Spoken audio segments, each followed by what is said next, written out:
everybody, and welcome back to more political chatter. In this video, we will be talking about President Joe Biden's best case scenario in his re-election efforts in 2024. Of course, Joe Biden is the Democratic nominee, or not officially, but the presumptive Democratic nominee for the Democratic Party. He has more than enough delegates now after many primaries across many states. He does have enough delegates to be the Democratic nominee. He has performed very well, actually, in these primaries. I mean, the only really two states where there was a heavy protest vote, that being in the state of Minnesota and Michigan. In Minnesota, uncommitted got about 20% of the vote, while in Michigan it got about 13 and over 100,000 votes. But really, Joe Biden is doing far better expected than he was, than previously anticipated to do in these Democratic primaries. Take that for what it's worth. You can decide that. I don't know how much, or how close, really, or how competitive we were expecting these Democratic primaries to be. But Joe Biden has completely swept through. And then, of course, we have Donald Trump as the Republican nominee. He has more than enough delegates to be the Republican nominee. And I always do like to include independent Robert F. Kennedy Jr. in our candidate list here because he is so important. Polling at 15% according to Real Clear Politics nationwide, that is a major candidate, whether or not he wins any states. So, again, this is Joe Biden's best case scenario in the 2024 election. This is not a prediction by any means. I have separate prediction videos. You can go check those out. That, I take into consideration polling, trends, vibes. I'm sorry to admit, but it's true. Demographics, wealth, whatever.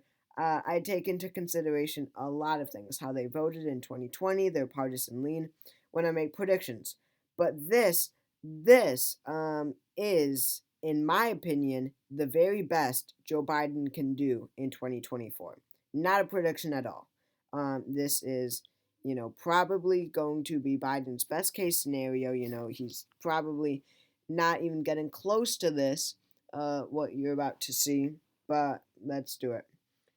So, starting with Joe Biden's safe states, before we get into it, there are four characterizations for states, that being tilt, so a less than 1% margin, 1 to 5% being lean, 1 to 5% margin, likely 5 to 15% margin, and safe, which is over a 15% margin.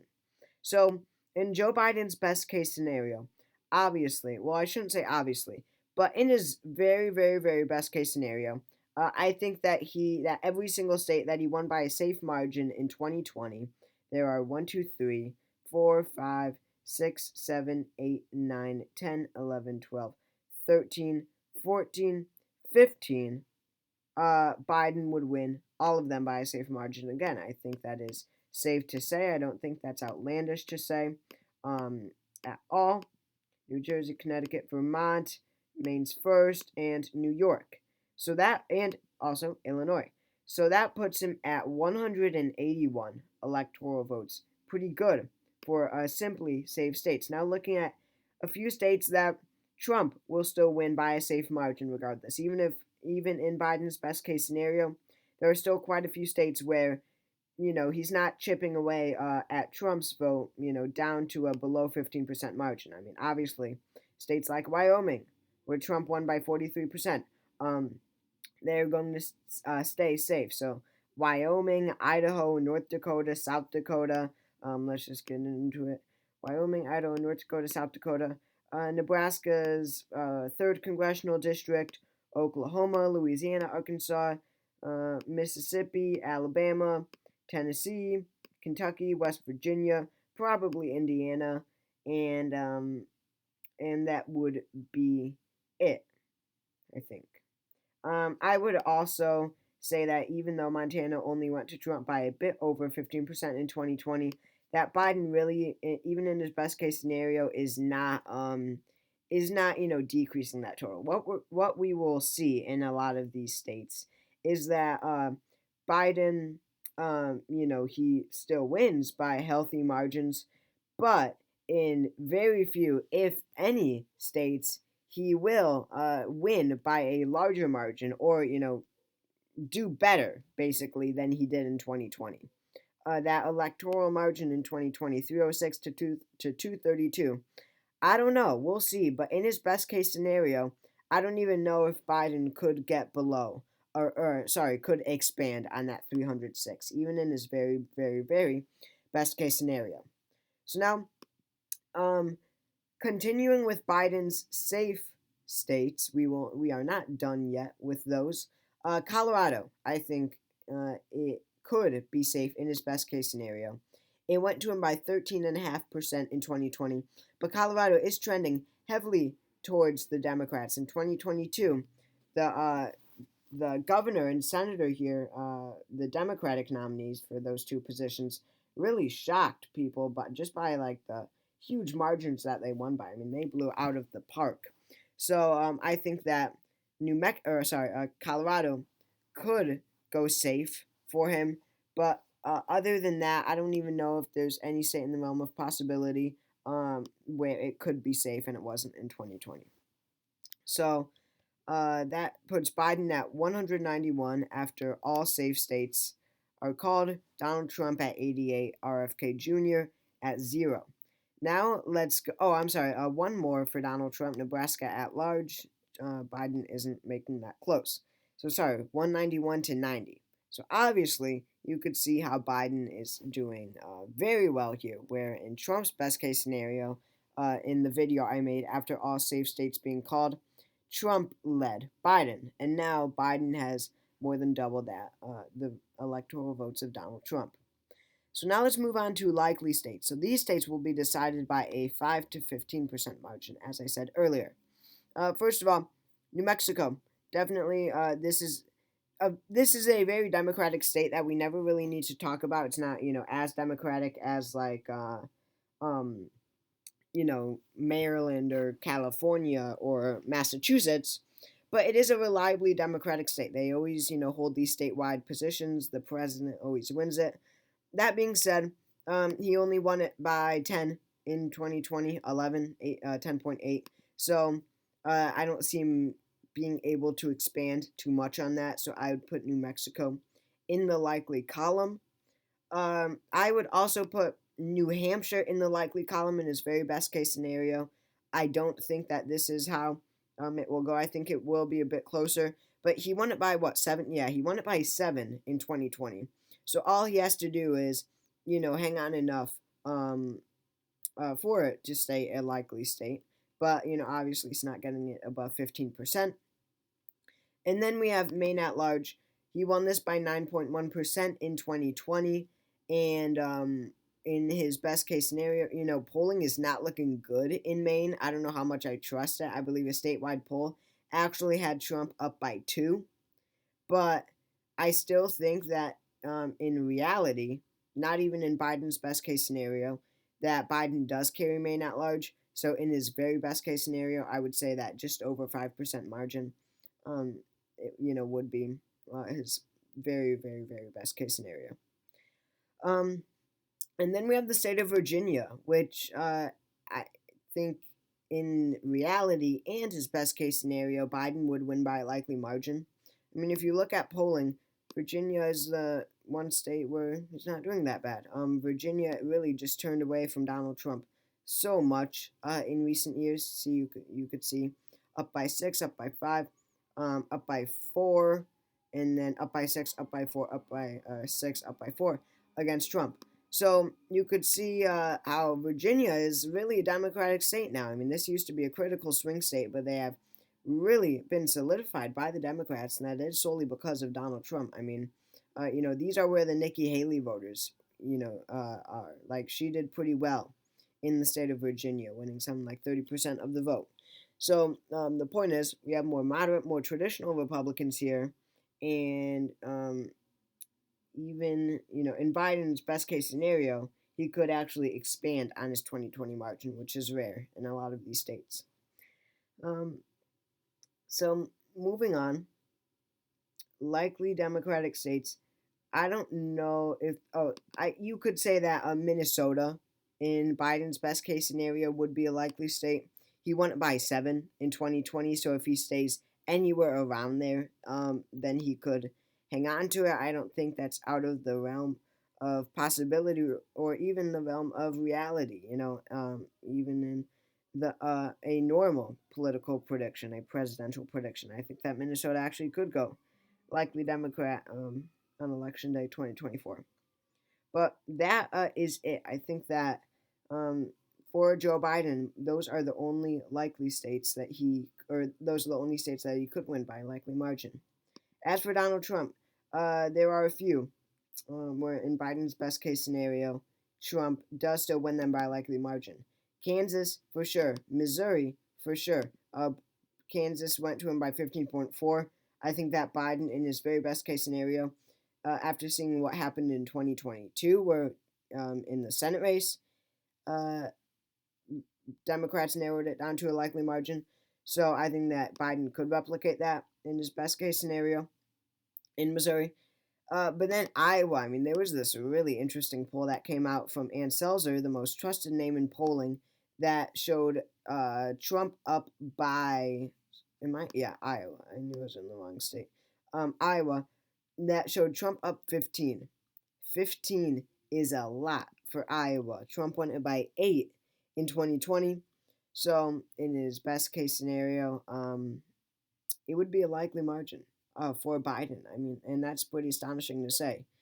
I mean, this in Biden's very best case scenario, this should be a lean margin, but it simply isn't because Biden is a very weak candidate heading into 2024.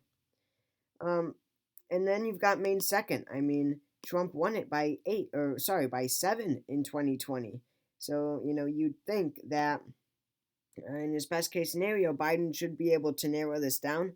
But I mean, there was one poll conducted here, and it was astonishing. I don't know how accurate this is, but in that second congressional district, showed Trump up by 20%. You can just see how much voters are swinging across the country, but especially in a very independent area like Maine, in particularly Maine's second congressional district. And you know, Trump, even in Biden's very best case scenario, Trump would actually likely expand on that 7%, which is really, really, really interesting. I mean, honestly, in the state of Ohio, I don't see any possibility, any reality, any universe where Biden, even in his very best case scenario, could get it down below a likely margin, which is, I mean, crazy to think about, but it's true. I mean, could Biden possibly get Ohio below a 5% margin? No, it's going to stay in the likely column no matter what because Ohio really has become so partisan in the past few years. From local elections, from state elections, from presidential elections in the state that we have seen. And then South Carolina is absolutely getting nowhere below a 5% margin. I only say likely because this is his best case scenario, and Trump won it by 12 in 2020. And then, yeah, I will leave Texas. And then Utah, of course. But this one actually could be likely. I don't know if I am sure on this, but yes, I'm right. Yeah, I knew I saw some polls that actually showed Trump winning by a likely margin. So Trump, in every single poll that has been conducted in the state of Ohio so far, there have been 4, he leads by 8, 9, 10, and 13, all in the likely margin characterization. And in Biden's best case scenario, he probably does, win it by 7 or 8 points. So Trump does win it by Trump wins it by 7 or 8 points. And then Nebraska's first, definitely not getting any closer than a likely margin. That's definitely generous. And then Alaska, even though it is trending a bit to the left from what we have seen in state elections, especially that congressional race, it won't be getting any closer than 5%, but Biden can absolutely get it below a 15% margin, right? So that is it for Donald Trump's likely states and Biden's best case scenario. He's not winning. Well, I would actually argue that one more could be a likely Biden district, that being Nebraska's second congressional district. I didn't think so at first because Biden only won by 6.6. But honestly, this is just one big suburb of a district. And if Biden does run a good enough of a campaign, characterizing Trump as a threat to democracy, whatever, abortion, anti-abortion, pro-life, then he could actually get the suburban vote to turn out enough in his best case scenario to keep it a likely margin. So I would say that. But other than that, Joe Biden is at now 226 electoral votes. Donald Trump at 149. RFK Jr. at 0 to 70 are needed to win. So Biden is 44 electoral votes away. So starting with lean states for Biden, these states will be decided by a 1 to 5% margin. So first of all, and very importantly, the state of Pennsylvania, I definitely think in Biden's best case scenario, it would go to him by at least a lean margin. I mean, if he can run a good campaign here in our actual current universe, not the best case scenario universe, he could run a campaign good enough to win the state of Pennsylvania. If he gets that suburban vote to turn out for him. So it's definitely possible, and especially in his best case scenario, Biden would be able to win this by a lean margin. I mean, it wouldn't be that difficult for him. He just has to make sure to run a campaign, centered around Pennsylvania values, but you know, get the suburbs around Philadelphia to turn out for him, run up the numbers in Philadelphia, main typical, I should say, Democratic campaign operations. Now, that's the easiest of the blue wall states. The second easiest is, of course, the state of Michigan, but still, in his best case scenario, he would be able to win the state of Michigan by a lean margin, 1 to 5%. And this is, you know, the thing is here, he probably does win this in 2024 in our current reality. So, in his best case scenario, at the very least, he would be able to win it by a lean margin. Um, he would have to capture back those progressive voters that voted uncommitted in the Democratic primary. That should be a major concern for him. But I'm considering, how narrow Michigan is in presidential races. But all he has to do, is capture that progressive vote, and he's good. Make sure he runs up the numbers, especially among African Americans. He needs to make sure African American voters are still on his side. But in his very best case scenario, he would be able to do that. And I think that the maximum he could do is a lean margin, just considering this polling here, because it is not looking good for him. The state went to him by 2.8% in 2020, and currently Trump leads every single poll against him, except one, which was even. Leads by 3, leads by 5, leads by 1, leads by 3. So, it's not looking good for him. So, in his best case scenario, it would be a lean margin win. Now, Wisconsin, I guess I could see him in his very, very, very best case scenario carrying it just over a single percentage point to make it a lean margin win. I mean, this would really be astonishing, but I currently have it lean Trump, but I guess I could see a reality where it goes lean Biden. Similar issues in the state of Michigan. He would have to make sure that he gets the blue collar workers out to vote for him. He needs to focus on job creation, on his financial achievements as president. And if he runs a good enough campaign, this is in the realm of possibility, definitely in the realm of possibility in his best case scenario. Continuing on, Arizona, definitely, and now he wins the presidency. Arizona, he could definitely win by a lean margin. I don't have it pulled up, but let's see, 2 nights ago, Nikki Haley won 20% of the vote in the Republican primary in Arizona against Trump, despite being dropped out of the race for more than 2 weeks now, almost 3 weeks. She has been dropped out of the race, and still, she won more than 20% of the vote in Arizona. So the point is, there are still quite a few never Trump moderate Republicans in this state that we aren't paying enough attention to.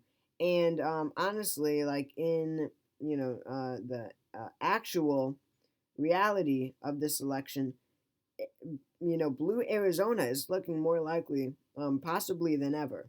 That's what I'm thinking as of right now. So, in this best case scenario, I think that Biden could win it by a likely margin, potentially. But to keep it safe, I would say a lean margin as of now. And then I would say that would be it for his best case scenario. As for Donald Trump, definitely the state of Texas. I was debating putting this one as lean, but I think that he could, considering that it only went to Trump by 5.6 in 2020, I could see him get, chip away a point from Trump to get it below 5%, but just barely. I mean, he would have to really run up his numbers in the suburbs, around Dallas, around Houston, um, which is unlikely. I mean, very, very, very unlikely. But I guess I could see some possibility. I mean, I don't know. Maybe Kennedy would pull enough of the rural votes in the North away from Trump. I guess I could see that. I don't know. But again, this is just a best case scenario. Scenario. So Texas would be lean in that instance. Florida, the very best Biden could do is get it down to a lean margin for Trump. Remember, went to him by 3.4 in 2020. So he's, considering how much Republican, or how fast, I should say, and how much Florida is trending Republican in recent years. I mean, DeSantis won re-election as governor by 20%. Um, I feel that Biden wouldn't be able to really decrease that number at all, but he could keep it stagnant enough, or keep it from trending too much to the right, at least, put enough money into it, I should say, at least so that it doesn't become a likely state. The Biden campaign has said that Florida is winnable and that they are going to make attempts to win it. I don't know how realistic that is, but if they do put efforts into it, they could keep it below a likely margin. Um, and that, I would argue, would be the last of the lean states for Trump. So now moving on to tilt states. So the rest of the states, I believe, will be tilt margin wins for each candidate. So starting with Biden, Georgia is one. I mean, it could be lean in his best case scenario, but honestly, he won it by 0.2. I don't think that he could even increase his vote total that much to win it by a point. I just don't, especially with Robert F. Kennedy Jr. in the race, who is polling so high among African Americans, polling so many African Americans away from the Democrats, away from Joe Biden, for his stance on vaccines, for his stance on housing, for the fact that he says that the Democrats have been taking African Americans for granted in election after election. He is polling a lot of voters away from Biden, especially around the very populous Atlanta metro area. So, in his best case scenario, I don't even think Biden could get above 1%, but still, he could possibly win, some moderate Republicans enough to put him over the finish line and win the state of Georgia. I also think that just because he won it in 2020 by 2.4%, which I'm not saying is a healthy margin, but it's more than 0.2. It's not like it was completely even. I think that Nevada, in his best case scenario, would go to him by a tilt margin. Now, this one is going to, this state will trend a lot in 2024. This isn't shown, but a New York Times poll had um, uh, Trump up in the state by 12%. 12, which is incredible. But look at this polling: 7, 6, 10, 18 against Newsom, whatever that means. 5, 7, 3, 5. So, um, it's not looking good for him right now. I don't even know in his very best case scenario if he could win it. But I would hope at least, just for the sake of Joe Biden, that he would be able to win Nevada. In the very best case scenario for him. And then you've got North Carolina, which, especially with the Kennedy factor, again, similar to Georgia, polling many African Americans away from Biden, I think that Trump would still be able to win North Carolina by less than 1% in Biden's best case scenario. And that would make this map the same exact map from 2020. Each state and each district votes exactly how they did in 2020, and therefore, well, never mind actually. Not the therefore part, but the 2020 part is true. So Biden does win with 303 electoral votes to Donald Trump's 235. Um, so I mean, this just goes to show how weak Joe Biden is this election compared to the last election. I mean, in his very, very, very best case scenario, um, Biden wins the states that he did in 2020 and nothing else. He can't even expand on that in his very best case scenario. So the Biden campaign is just hoping that they can cling on to the votes that he won in 2020 and just, you know, praying that they can hang on, as I said, that they can hold enough of their 2020 votes, hold enough of that coalition that that um that he hangs on in the election and that he does win enough of these states. So thank you all for watching this video. Thank you. What am I talking about? Make sure to go ahead and subscribe. Leave a comment if you want. Leave a like. I hope you enjoyed, and I will see you all next time.